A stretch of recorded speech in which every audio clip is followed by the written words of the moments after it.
எங்கெங்கெல்லாம் நம்ம செலவுகள்லாம் நமக்கு போகுது அப்படிங்கிற ஒரு கேள்வி நம்ம வந்து பார்க்கணும். இப்போ நம்ம இந்தியன் சொசைட்டி வந்து போலி லைஃப்பை வாழ்ந்துகிட்டு இருக்க மாதிரியே எனக்கு தோணுது. போலித்தனமான ஒரு வாழ்க்கையை தான் நம்ம வாழ்ந்துட்டுருக்கோம். காலையில் எழுந்திக்கிறதுலேருந்து நைட்டு வரைக்கும் நான் எனக்காக வாழ்ந்தேனா இல்லை. சரி, உலகத்தில் மற்ற இடங்கள் ஈவன் ஏஷியன் கண்ட்ரிஸ் கூட எல்லாருமே அவனுக்கு தான் வாழ்ந்துட்டுருக்காங்க. அவங்களுக்காக தான் அவங்கவுங்க வாழ்ந்துட்டுருக்காங்க. இப்போ தனி மனிதன்கிறதே நம்ம இழந்துட்டோம். நான் ஒரு இண்டிவிஜுவல், என்னோடய இண்டிவிஜுவல் தேவை என்ன அப்படிங்கிறத மறந்துட்டு நம்ம மற்றவங்களுக்கு காலையில் எழுந்திருக்கிறப்ப யாரை முதல்ல பார்க்குறீங்க? அந்த எக்ஸ் ஒய் ஜெட் அவங்களுக்காக தான் நீங்கள் வாழ்கிறீங்க. அதுக்கடுத்து இந்த வீட்டுக்கு இங்கே பில்டிங்கை தாண்டி நீங்கள் வெளில போனால் பக்கத்து வீட்டுக்காரன் அவனுக்காக தான் நீங்கள் கார் வாங்குறீங்க, அவனுக்காக தான் வீடு வாங்குறீங்க, அவனுக்காக தான் நீங்கள் பிள்ளைய போய் ஒரு பெரிய ஸ்கூலில் போடுறீங்க. அதுக்கப்புறம் பார்த்தீங்கன்னா அடுத்து ஒரு பொலிட்டீஷியனோ அடுத்து ஒரு கோயிலோ அதை நம்பி தான் நீங்கள் இருக்கிறீங்க.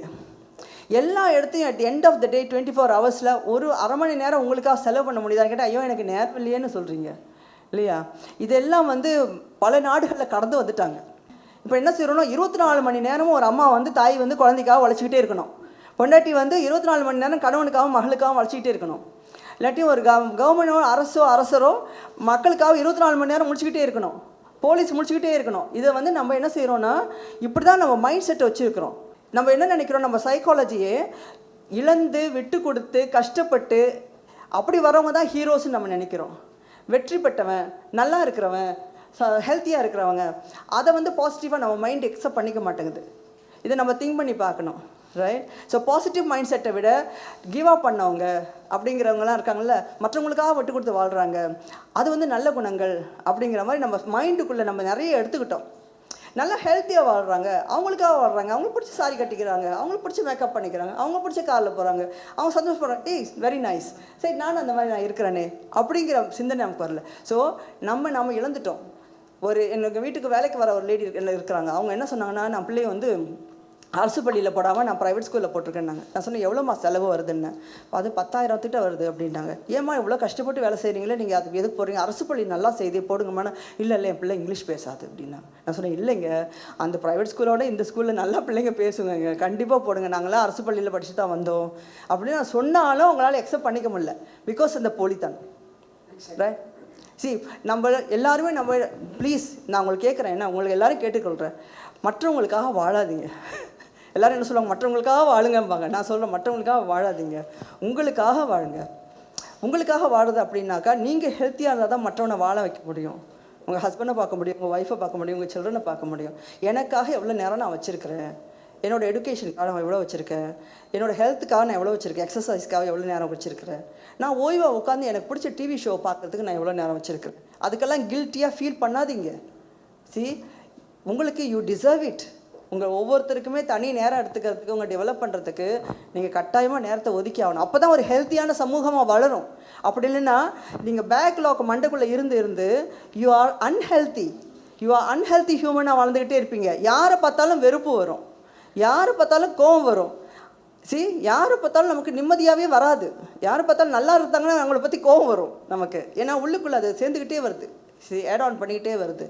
So try to be natural. மற்றவங்களுக்காக வேணாம். எனக்கு 1000 ரூபா தான் சம்பளமா, அந்த 1000 ரூபாக்குள்ளே நான் எப்படி வாழ முடியும்? ஃபுல்லாக ஹாப்பியாக நான் எப்படி வாழ முடியும்? அந்த மாதிரியே ஒரு லைஃப் 2000 வருது, அதுக்குள்ளே நம்ம எப்படி வாழ முடியும்? சந்தோஷமாக வாழ முடியும். அவனுக்காக நான் போலியாக பண்ண வேணாம் அப்படிங்கிற மாதிரி நம்ம பண்ணலாம். இப்போ ட்ராவல் பண்ணுமா, இப்போ சாட்டர்டே சண்டேலாம் நீங்கள் என்ன பண்ணுங்க, சும்மா பேக் எடுத்துகிட்டு சும்மா ஒரு ட்ராவல் போயிட்டு வாங்க, ஒரு ஸ்ட்ரீட், ஒரு பைக்கில் ஒரு டூர், சும்மா சிம்பிளாக போயிட்டு வாங்க. அப்போ என்ன ஆகுனா, ட்ராவல் பண்ணுறது மூலமாக நீங்கள் என்ன 2 கெயின் பண்ணுறீங்க. You are learning something new. இன்னொன்று என்ன, தப்பாக எடுத்துக்காதீங்க, இவங்கெல்லாம் என்கிட்ட வந்து தேவையில்லாமல் பேசிகிட்டு இருக்க மாட்டாங்க இல்லையா? இவங்கெல்லாம் வந்து என்கிட்ட என்ன பேசுவாங்க கூட பண்ணா, அவங்க வீட்டில் வந்து அத்தைக்கு கல்யாணம், எங்கள் வீட்டு மாமா கல்யாணம், நான் நகை போடணும், நான் அதை செய்யணும் இது செய்யணும்னு சொல்லுவாங்க. அப்போ என்ன ஆகும், நமக்கு தேவையில்லாத பேர்டன் வரும், ரைட்டுங்களா? ஸோ இந்த மாதிரி தேவையில்லாத விஷயம், அவள் இந்த குறை சொன்ன பற்றியா, அவள் அந்த குறை சொன்ன பற்றியா, அவன் அப்படி என்னை ஏமாத்தின பற்றியா, இந்த மாதிரி தான் வரும். இது எல்லாத்தையும் அவாய்ட் பண்ணிடலாம் நம்ம.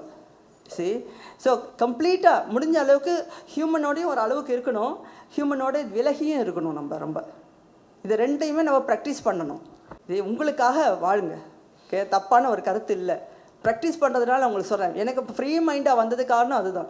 நம்ம வந்து ஒரு இண்டிவிஜுவலாக, ஐம் அன் இண்டிவிஜுவல், எனக்கு என்ன தேவை அதை நான் வந்து உண்மையிலே நான் அதை ஃபீல் பண்ணணும். அதுக்கு நீங்கள் கில்ட்டியாக ஃபீல் பண்ணக்கூடாது. கொஞ்சம் நேரம் எடுத்து இதை கொஞ்சம் கூட பேசிட்டேன், பிகாஸ் ஐ தாட் லைக் உங்களுக்கு சொல்லணும் அப்படின்னு தோணுனதுனால சொன்னேன். இந்த பயணங்களில் போதெல்லாம் என்ன 4-5 விஷயங்கள் முக்கியமானது கற்றுக்கிட்டேன். என்னென்னா, உலகத்தின் எந்த மூலையில் இருந்தாலும் சரி, குட்டி கிராமம் இருந்தாலும் சரி, உயர்ந்த ஒரு நியூயார்க் டவரில் இருந்தாலும் சரி, மனுஷங்க எல்லாருமே ஒன்று தான். எல்லாருமே ஒன்று தான். எல்லாருக்கும் நீங்கள் அவனை பாட்டு ஒரு பெரிய ஒரு என்ன சொல்கிறது பொசிஷனில் இருக்கிற ஒருத்தனை எலான் மாஸ்கே வச்சுக்கோங்களேன், பிடிச்சி கொண்டாந்து ஒரு கிராமத்தில் ஒரு வாரம் விட்டிங்கன்னா அடிப்படையில் ஃபஸ்ட்டு அவன் என்ன தெரியுமா கேட்பான், எனக்கு சாப்பாடு கொடு இல்லையா, ஃபஸ்ட்டு எனக்கு மூச்சு விடணும், சாப்பாடு வேணும், எனக்கு கொஞ்சம் ஃப்ரீடம் வேணும். இதுதான் மனிதர்கள் கேட்க விரும்புகிறது. எல்லாரும் ஒன்று தான் அப்படிங்கிறது நமக்கு தெரியுது. அப்புறம் அந்த நேச்சர் நமக்கு வந்து எப்போ பார்த்தாலும் சப்போர்ட் பண்ணிகிட்டே இருக்குது, நம்மளோட தேடுதலுக்கு சப்போர்ட் பண்ணிகிட்டே இருக்குது. அடுத்து வந்து ஃபைனான்ஸ் வந்து நம்மளுடைய ட்ராவலுக்கு ஒரு தடங்கிறது இல்லை. நம்ம தான் நினச்சிக்கிறோம் ஒவ்வொரு சமயம் நம்ம வந்து ட்ராவல் பண்ணோம்னாக்கா ஐயோ நிறைய வசதி இருக்கணும் போருக்கு, நிறைய தேடணும் போருக்கு அப்படின்னு நினைக்கிறோம். பட் பேக் எடுத்துகிட்டு அடுத்த கிராமத்துக்கு போகிறதுக்கு நமக்கு பெரிய வேண்டியதில்லை. ஸோ இன்றைக்கு வந்து நம்ம என்ன நினைக்கிறோம்னாக்கா, எஸ்பெஷலி ஏன்னா நான் ஈஸ்ட் ஏஷியன் கண்ட்ரீஸ்லாம் நிறையா ட்ராவல் பண்ணுறதுனால சொல்கிறேனே, நமக்கு வந்து இந்தியாவில் வந்து நிறைய ட்ராவல் பண்ணுறதுல வந்து நிறைய பேர் இன்ட்ரெஸ்ட் இல்லாமல் இருக்கிறாங்க. இது வந்து குறை சொல்கிறதா நினைக்கக்கூடாது. ஏன்னா இந்த என்டர்டெயின்மெண்ட்டை மூழ்கி போயிடுறோம். இப்போ நம்ம என்ன செய்கிறோம்னா 5 நாள் நான் வேலை செய்கிறேன், இந்த 2 நாள் எனக்கு வேணும் தானே அப்படின்னு நம்ம நினைக்கிறோம். ஆனால் அந்த 2 நாள் தான் நம்ம ட்ராவல் பண்ணணும். சரி, இந்த 2 நாள் தான் நம்ம நிறைய கற்றுக்கணும். ஏன்னா அந்த 5 நாள் நம்ம வேற ஒருத்தனுக்காக உழைக்கிறோம், அந்த 5 நாள் நமக்காக நம்ம வேலை செய்யலை. சரி, நமக்காக இருக்கிறது இந்த 2 நாள் தான், இந்த சாட்டர்டே அண்ட் சண்டே. இந்த மாதிரி அதாவது சொந்த பிஸ்னஸ் இல்லாதவங்களை சொல்கிறேன். இப்போ நம்ம வெளியிலலாம் போகணுன்னு என்ன பண்ணணும்னா, முதல்ல நம்ம பாதுகாக்க வேண்டியது நம்மளோட உடம்பு இல்லையா. நம்ம உடம்பு ஓவர் வெயிட் ஆகாமல் நம்ம பார்த்துக்கணும்.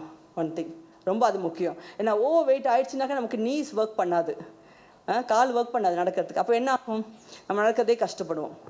எனக்கு யூரோப்பில் வந்து இருக்க எக்ஸ்பீரியன்ஸ் என்ன, 90 வயசுலேயும் பாட்டியும் தாத்தா அவங்கெல்லாம் கார் ஓட்டுறாங்க, நடந்து போகிறாங்க. அவங்க சாமான்லாம் வந்து அந்த வண்டியை தள்ளிக்கிட்டே போய் கடைக்கு போய் சாமான் வாங்கிட்டு வந்துடுவாங்க.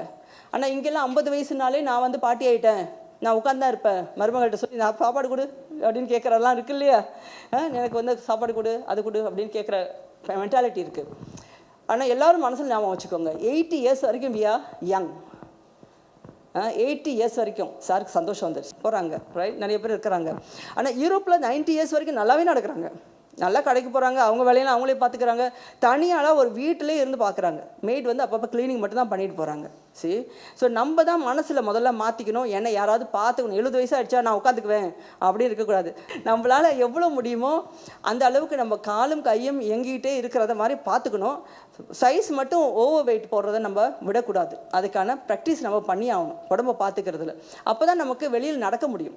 ரொம்ப பேர் என்ன சொல்லுவாங்கன்னா, கொஞ்சம் தூரம் போகிறோன்னா ஐயோ 2 கிலோமீட்டர்னா என்னால் நடக்க முடியாதுன்னு. நானே லேட் 40s இருக்கேன். நான் சொல்கிறேன் உங்களுக்கு, 40 கிலோமீட்டர்ஸ் நான் போயிருக்கேன் ஒரே நாளில். வித்தின் 1 டே 40 கிலோமீட்டர்ஸ் கூட நான் நடந்திருக்கேன்.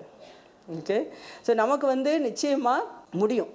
உடம்பு வந்து நமக்கு நல்ல ஒரு வலிமையை கொடுத்துருக்கு. மைண்டில் வந்து வலிமை இல்லைன்னா நீங்கள் 20 வயசுலேயும் நடக்க முடியாது, ரைட்டா.